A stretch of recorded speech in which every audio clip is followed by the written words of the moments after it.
Hello, everyone, and welcome back to Musician U. I am Jess. I am Drake. And today we are digging into progressive music, what it is, where it comes from, and why prog means a lot more than just long songs and odd time signatures. And later, we're heading to Lakehouse Recording Studio in Asbury Park, New Jersey to get up close and personal with one of the most iconic instruments in prog rock history.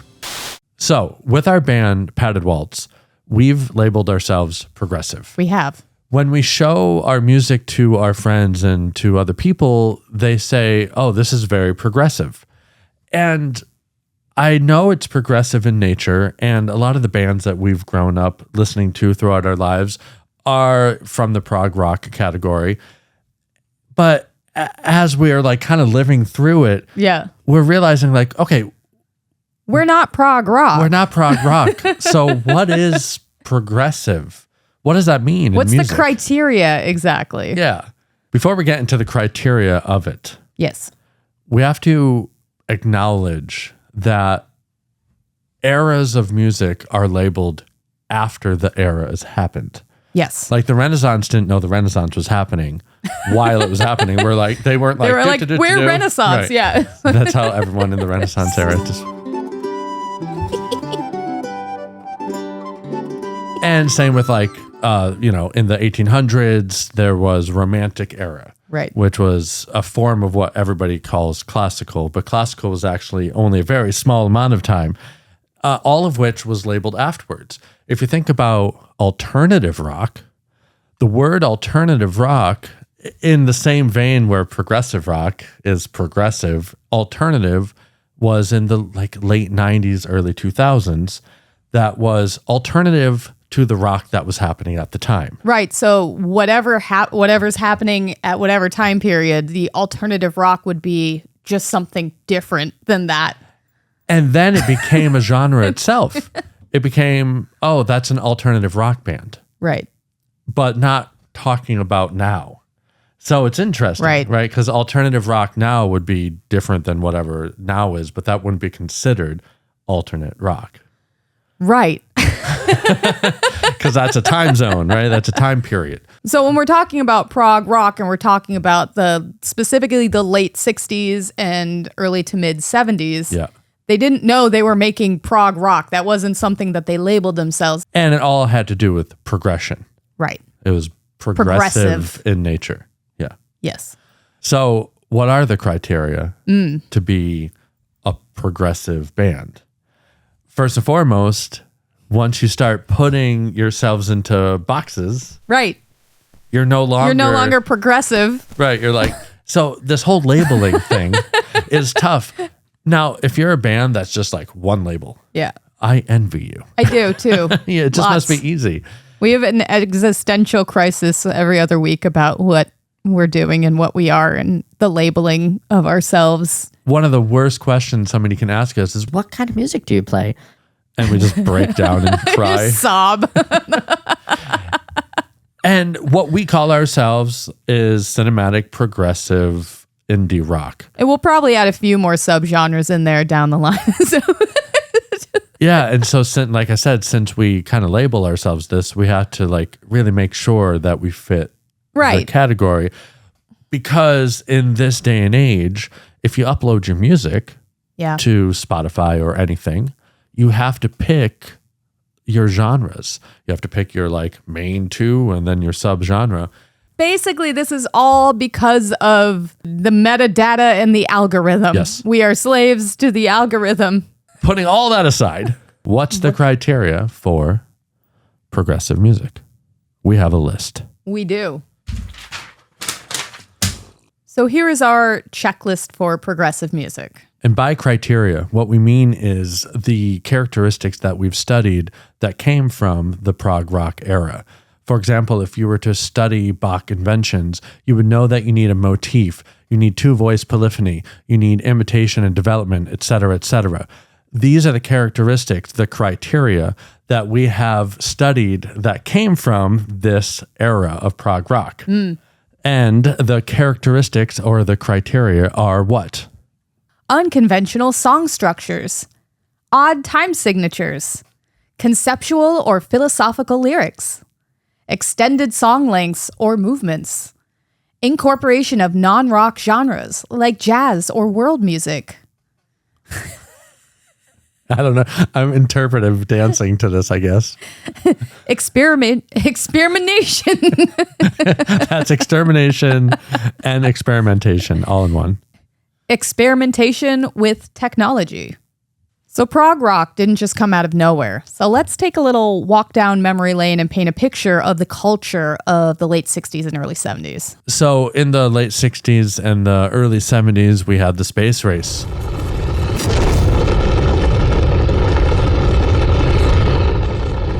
Houston, thrust is go. All engines, you're looking good.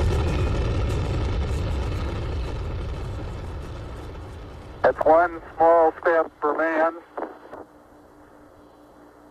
one giant leap for mankind. You know, that must have blown people's minds. Right now, we take it for granted that we've just been in space a million times.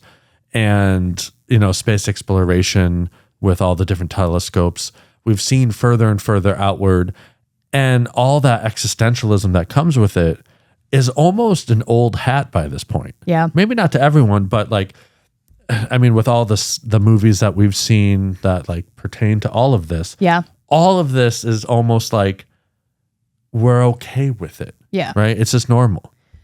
Also, too, when we are looking for new movies to do our sets with, we are looking at 1960s pretty much sci-fi movies, and we've looked at a lot of them. Not that we were surprised, but it was very obvious that people were obsessed with space exploration during that time period. And had no idea. And didn't know what exactly that looked like, especially like the early 60s. So in real life, in real time, this craziness was going on. Yeah. It's like, oh my God, we're actually going to the moon. I mean, I feel like there's a lot of people, I bet, that thought it would never happen. I mean, you go back even less than 1,000 years, everything was revolving around us. Yeah. Right. So like, and I know that might not seem like the same thing, but it was kind of that like defining moment where it's like, okay, yes, space does exist. Yeah. And we're in it. There's another sphere out there that we have seen this whole time, and we're going to land on it. Yeah. And then on top of all of that, LSD. Yeah, LSD. Not only were we going in space physically, but we're going into space metaphysically, you know, for real. And, you know, LSD has definitely shaped music and culture to the nth degree. What it did for our culture, what it did for retrospection, introspection, love, freedom, it really brought out all of those prolific fundamentals. Yeah. And it did that in music. And then on the contrary side of things, there was the Vietnam War that was happening, and that brings the darker side of existentialism, and with anti-war protests and that whole feeling of being part of something to rebel and wanting human rights and all of that stuff, that surges. And fear that surges through society, therefore surging through the music, making people write things for the purpose of betterment or whatever. Or dealing with their own thoughts. Yeah, coping mechanisms. Yeah. Music is healing. And sometimes when things are really bad, all you need is a good song.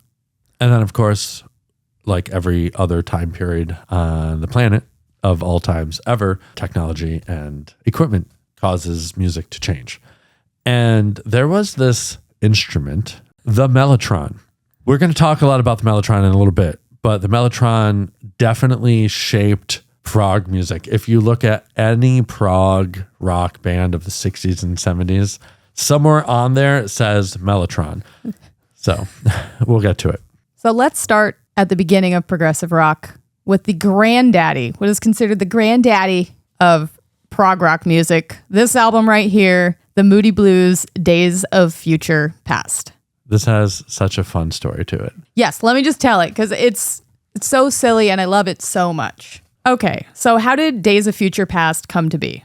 The Moody Blues had put out their first album on their label Decca, and it didn't do well at all. Their label spent a bunch of money on them, the album pretty much flopped, and they owed their record label. So the record label came to them because they had just got this new technology in which to record in stereo. and they wanted to make a demo album using the London Festival Orchestra and a rock band so they could show the difference in the quality of their recording capabilities now. Yeah, they have this big range. It's like, look, we can do a symphony and we can do a rock band. But it was going to be like a half symphony, half rock album. Yeah, it was supposed to be a Dvorak symphony or something like that. Yeah. And the Moody Blues agreed to this. And then they went to Peter Knight, who was the conductor of the London Festival Orchestra, and said, hey, instead of doing this stupid symphony album, do you want to help us make this concept album that we pretty much have everything written to, and you can collaborate with us with the orchestra and do parts in the middle of orchestra music and make this thing on the record label's dime instead of doing their stupid demo album. And he said, yeah. And Peter Knight said, heck yeah. So it was basically this big secret with the entire London Festival Orchestra, Peter Knight and Moody Blues. So they used the studio time to make this album. It's so amazing.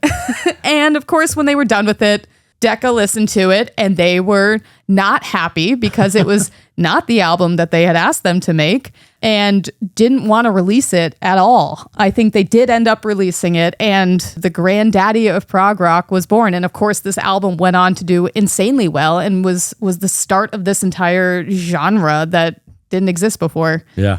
And in interviews, of course, the band didn't know that this was going to be such a huge thing. They just wanted to make their niche art album while they had the opportunity to, which to me is just a super, super like badass thing to do. And it just like, I was like, oh my God, I had no idea. Because I grew up with this album in our household.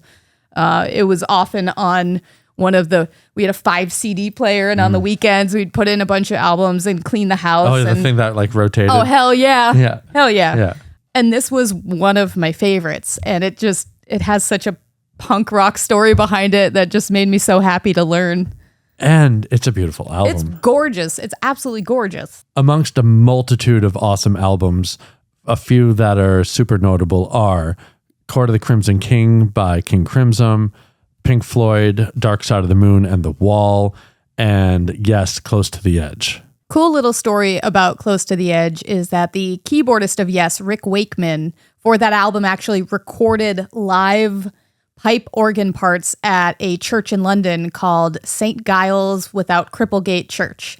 And what's notable about that church is that, first of all, it has a gorgeous, gorgeous pipe organ inside it. It's a beautiful church. But it's actually one of the churches that survived the Great Fire of 1666. And this fire took out like 13,000 homes in London and 87 churches. So it burned a lot of stuff down. But St. Giles-without-Cripplegate Church survived. And Rick Wakeman loved the sound of the parts that he played there so much that he returned several times over the years and had a whole setup with which to record at that church. It's beautiful. Yeah.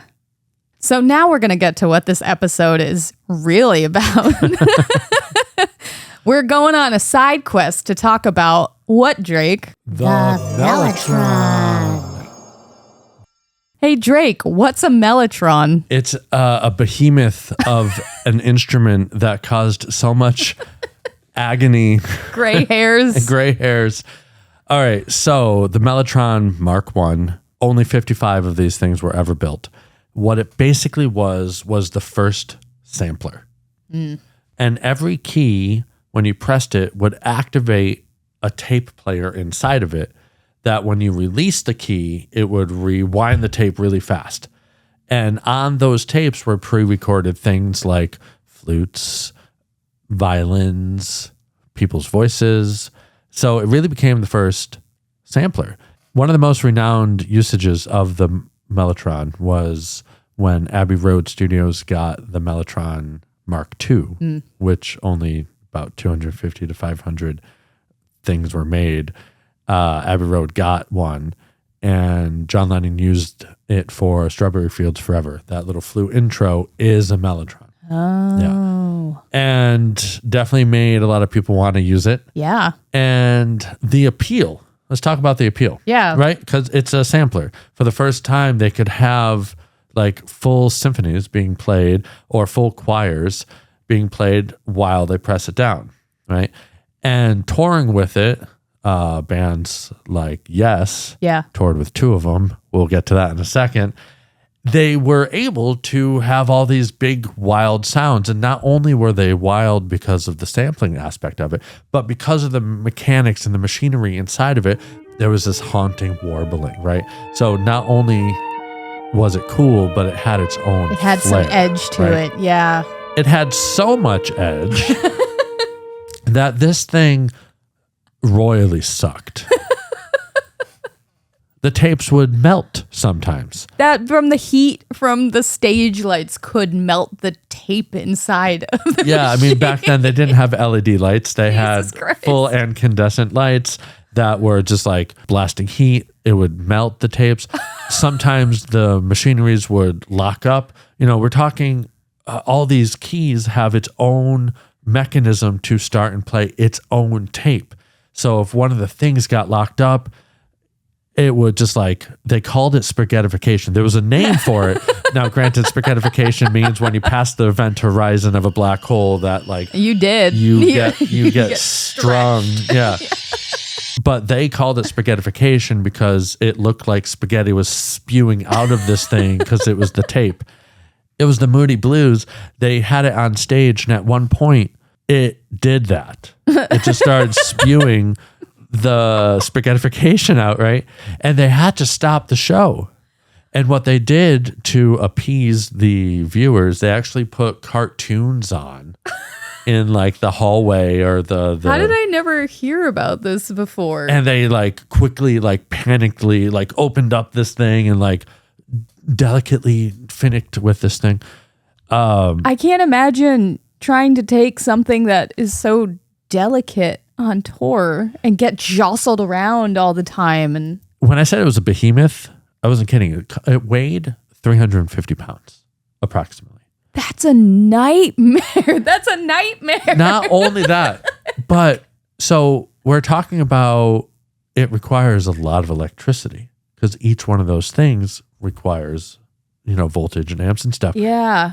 And if the stage lights was drawing too much electricity, what would happen is it would be flat because it was rotating too slow. So there was just all these things to the point where at one point, Rick Wakeman from Yes took his 2 Mellotrons that he was touring with.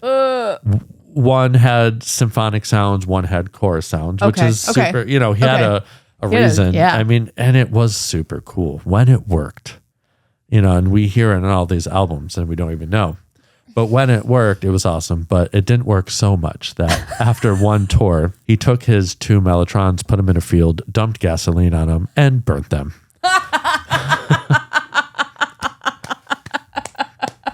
Dude, I would have done the same thing.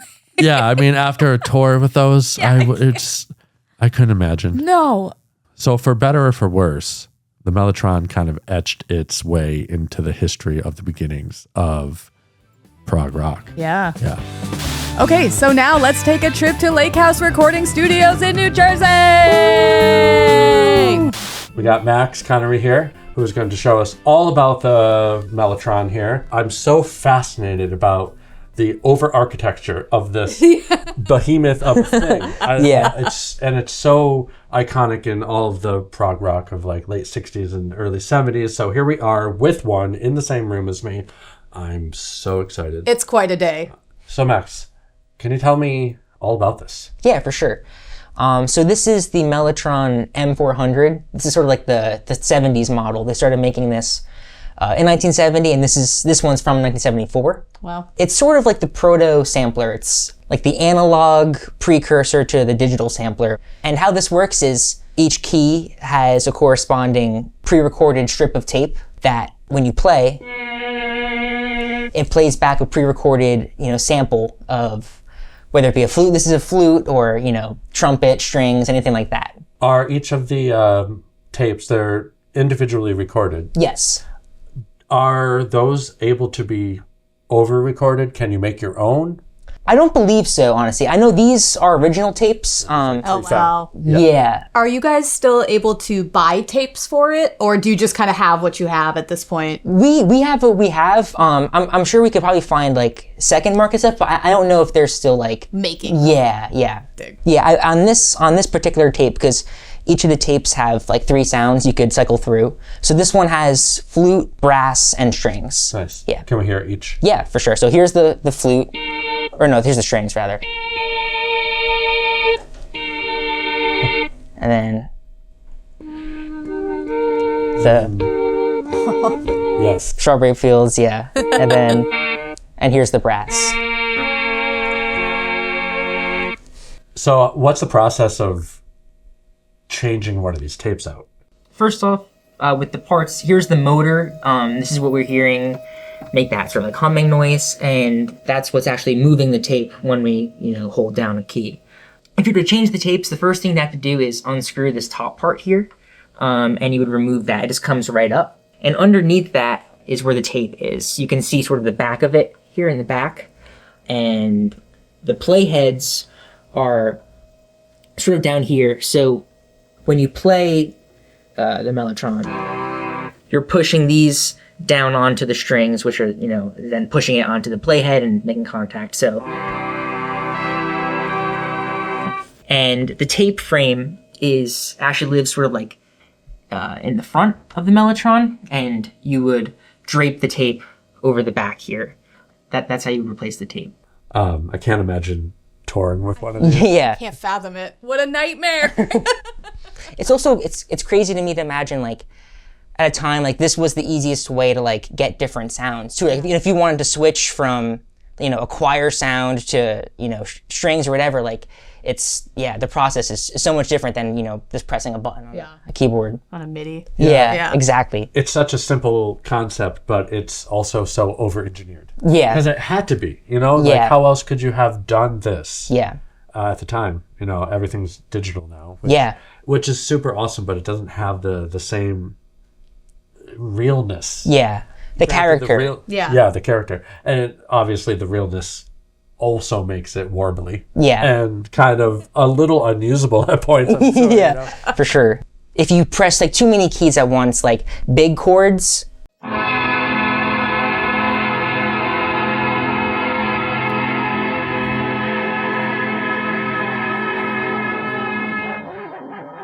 because you're pushing so many, like there's so much pressure going down onto the tape, I think they call it like a drag or something like that, but it's you're pretty much like, the pitch starts to warble a little bit even more. It's pulling on the motor. Exactly, yeah. That's awesome. Yeah. How long can you hold one key down? For like 8 seconds. Yeah, each tape is for like 8 seconds long. And how fast can you play it? Like, can you rip on it? So, when you let go of a key, there's a spring that like starts it back. So you'll see, like, you can't do it immediately. You kind of have to wait for it to reset itself. Okay. But it's still pretty quick. Like, you just can't go too fast. Yeah, it's kind of a cool little effect. Yeah. Percussive in nature. Yeah. Can we hear what happens when you hold it down for too long? Yeah, for sure. Okay. So it really just kind of like cuts out.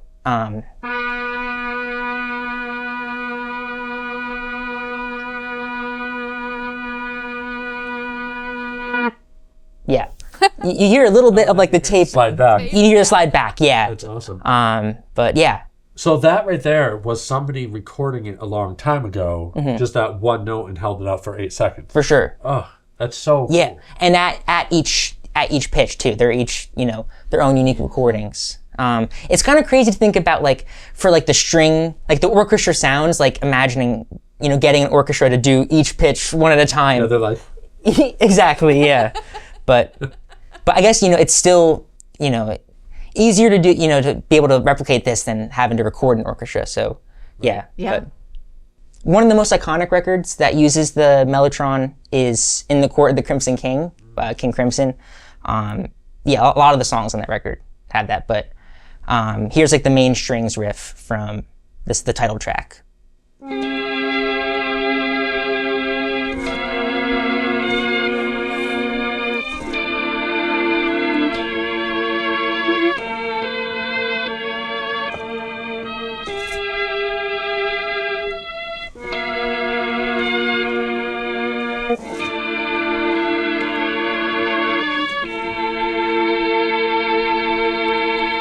Yeah.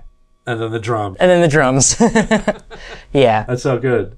It might not come through in the audio of anything, but if you ever get the opportunity to be in the same room as a Mellotron and get to hear it, it's really special and it's really unique in the same way that listening to like old vinyl is. Yeah. There's a quality to it that's really special. So you should book a little session at Lakehouse in Asbury Park, New Jersey, and come and hang out with the Mellotron. Well, Max, thank you so much for having us. Yeah, thanks for coming checking out. Lakehouse for having us here. Thank you, Mellotron, for being here. You're welcome. Back to the studio now. When we were packing up, James Sleeman, the sound engineer, he said something really, really cool about Mellotrons in general. Because they're mechanical in nature and the tapes wear in different ways, and they're 45 to 35 years old by this point, not a single one of them are the same. Thank you again to Max for chatting with us and showing us the Mellotron, and to Lakehouse Studios for having us. We had a blast and we'll definitely be back. And thank you to everyone who's watching this right now. We appreciate you so very much. Until next time. Until next time. Bye.